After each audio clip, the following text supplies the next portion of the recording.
Everything is energy. Life is not happening to you. Life is responding to you. Your thoughts create your reality, and your reality and your energy will determine the quality of your life. Now let's think about an atom. An atom has neutrons, 6 neutrons and 6 protons. That's the core. And electrons go around the core, okay? But inside an atom, there's empty space, okay? And it's held together, everything is held together by energy. So, what is energy? Everything is energy. Your thoughts are energy. The universe is made out of energy. Things like this pen here is energy, okay? But it's manifested into a physical substance because it's held together. But it's held together by energy, okay? And everything that we do in this life has to do with energy. And once you realize, once you start thinking in terms of energy and vibration and things like that, you will look at the world in a different way. And everything will change because of that.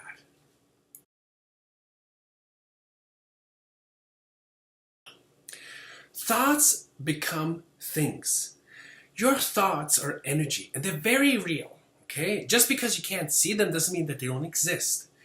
They're very real, and this means that because they become whatever you think about, and they can become something physical in this world, that is why you can have, be, or do anything in this world if you set your mind to it. So positive thoughts, positive thinking will lead to a positive life, and obviously negative thoughts to a negative life. And once you start thinking in those kind of terms, you realize how powerful your mind is and how powerful you really are.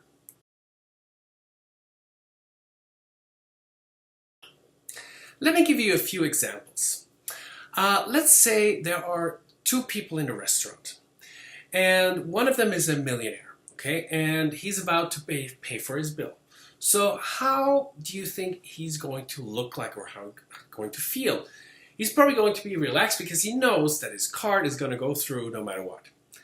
But next to him is another person who ordered exactly the same meal, and that guy has no money in his pocket and he doesn't know how to pay for his meal. So when you look at those 2 people, the energy of those 2 people is going to be completely different. Okay, just an example. Or let's say you want to buy a house. And you look at the house, and from an objective point of view, everything seems to be okay with this house. So the house has all the features and everything that you want that is on your wish list. But something doesn't feel right. And if you get a feeling that it's not the right house for whatever reason, and it doesn't make rational sense, you should trust your intuition because the energy doesn't feel right. Another example, if you hire someone for your company, okay, and you have someone in front of you who wants a job from you. And on paper, the CV looks okay. That's all nice and dandy, but you should focus more on the person's energy. How does he come across? How does it, even if he's nervous, do you sense his energy? Do you sense that he's honest, even though he's nervous maybe? Do you sense that he's maybe the right person or a good person? Okay, so focus more on people's energy rather than on their qualifications. And that will tell you a lot more about who you're going to be dealing with. So those were 3 examples of how energy plays a very practical role in our lives, and how you should start to think more in terms of energy than on the facts or the things that you obviously see.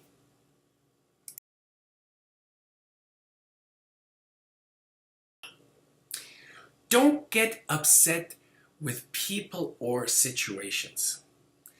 Both are powerless without your reaction because you are energy. And the other way around too. If someone is trying to make you feel bad, say stuff to you, trying to hurt your feelings, send you negative energy, without your consent, they cannot make you feel bad. Okay, because you are energy, and if you protect your own energy, then there's nothing they can do.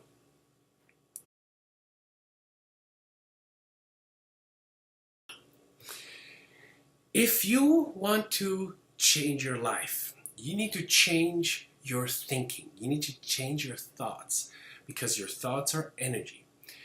Let me give you another example. If you think about someone, okay, and you think about someone with happy, positive thoughts, you can send someone positive energy or healing energy, even if they're, let's say, sick. Or you can support them mentally or emotionally, so to speak, with your thoughts, even if they're on the other side of the world, because let's say they have to take an exam or something like that. So you can send positive energy. And I used to think, oh, this is all bullshit. But the older I get, the more I realize how much truth lies in that. And, you know, the more people believe in an idea, okay, or in something, the more powerful it becomes, the more energy it gets. And sometimes you can see change in this world because more and more people believe in the same idea, and with their energy, change is going to happen, okay? But if you want to change your life, you need to change with yourself first. You need to change your thinking, and that's when you're going to change your own life.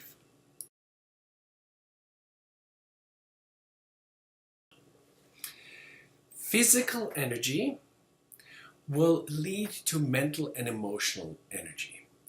And that's why if you're in a bad place in your life, for example, and you want to change your life, you need to change or start with your body first. And what can you do? There's things you can do like exercise, obviously, you know, running or going to the gym. There's things you can do like yoga or meditation. So whatever you do with your body, because if we feel good physically, we're going to feel better emotionally. And that is key. This is important for you to understand. So whenever you are in a bad place in your life, you need to start working on your body. You need to start there, because that's where you are right now. That influences your energy, okay? And yes, of course, with your thoughts, you can influence how you feel and so forth. But it's going to be easier for you if you focus on physical energy first, because that's going to increase your overall energy level.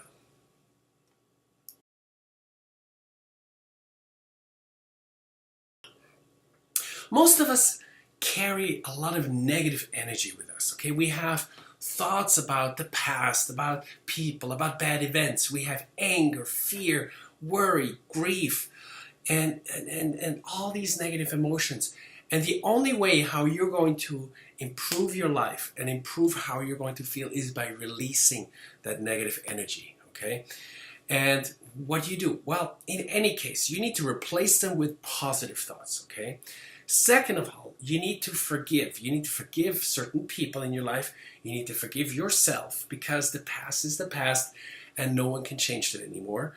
So holding on to that only poisons your soul. It's that negative burden, that heavy burden that you still carry with you, and it doesn't help anyone. So why not let it go? And once you realize that forgiveness is so important for you, that you can move on, and you can move on to better things. It doesn't mean that you forget. Forgiveness is not for the other person. Forgiveness is for you. It's for you to let go of that negative energy. So I want to encourage you to release all the negative energy inside of you, to let go of the past and to move forward, to live in the moment and be happy. Decide to be happy.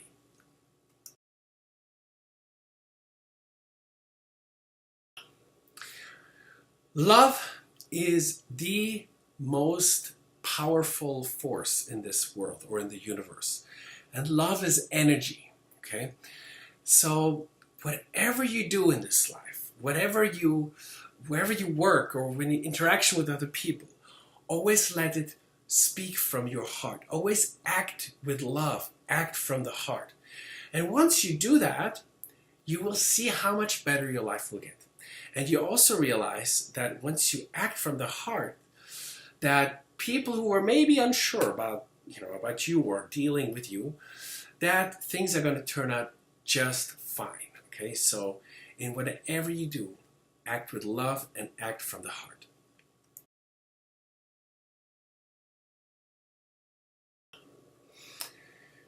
Be wild at heart. Okay, our hearts are in cages. Okay, because they're supposed to be wild. Now, when you were a young boy or a young girl, what were you dreaming? You were dreaming of becoming the hero, for example, as a boy, of fighting that fight, of saving that girl in distress, okay? And the girls were dreaming of that hero, of that prince who would come and rescue them on a white horse in their beautiful armor, okay? So we all have those dreams. And what happens when we grow up? When we grow up, we get bored. Okay, we get bored with life. We conform and we follow rules, and because of that, it kind of kills our spirit a little bit. And what you have to do is you have to sometimes stop thinking so much, and sometimes you have to do what your heart tells you to do. You need to follow your heart more.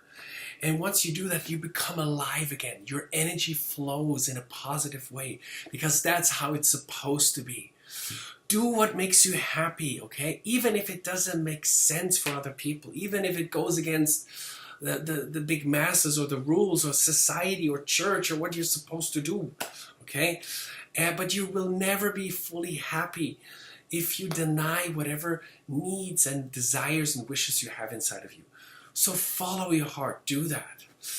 Can you remember who you were before the world told you who you were supposed to be?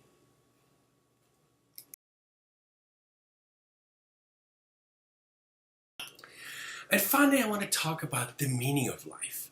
That's the ultimate question. In French, they say, naître, c'est commencer à mourir, which means to be born is the beginning of dying. Okay, it's very negative, so to speak. But it's true. We're all going to die one day, okay? And that's just a fact, okay? I don't want to be negative here, but we are not getting out of this life alive, okay? And so why play it conservatively, okay?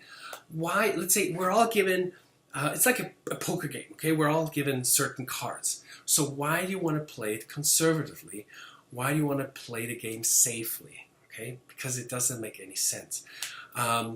You have been given certain circumstances, certain cards, and it's up to you to make the best out of your life, okay? However you see that to be, okay? So this is what I believe. You're a spiritual being, okay? You come onto this earth, and technically, there is no death because energy or your spirit or your soul cannot die, okay? It's always been there. It's always existed. But we're having a temporary physical experience on this earth. And when you look at different religions, and they all differ, okay? They have different opinions about how things are supposed to be and so forth. But in one point, they all agree. And that is that after death, after the physical death, there is a life, an afterlife, okay? Whether that's with God in heaven or with Allah or however, whatever you believe, okay? So we are here on this earth to find out who we are and to learn certain lessons so we can grow as a person, as a spirit, as a soul, and use our God-given talents and abilities to make this world a better place, okay? To improve something in this life. And once you find out what your true purpose in this life is, that's when you truly are going to be happy. And that's when you make a difference in other people's lives. That's when you contribute something positive to this world, okay? No matter what it is, no matter how small you believe it's going to be, every one of us has come to this world with a certain set of abilities and talents and knowledge and so forth. So the meaning of your life should be to discover what it is that you were meant to do with your life, and then to fulfill your destiny and do the best that you can with what you have.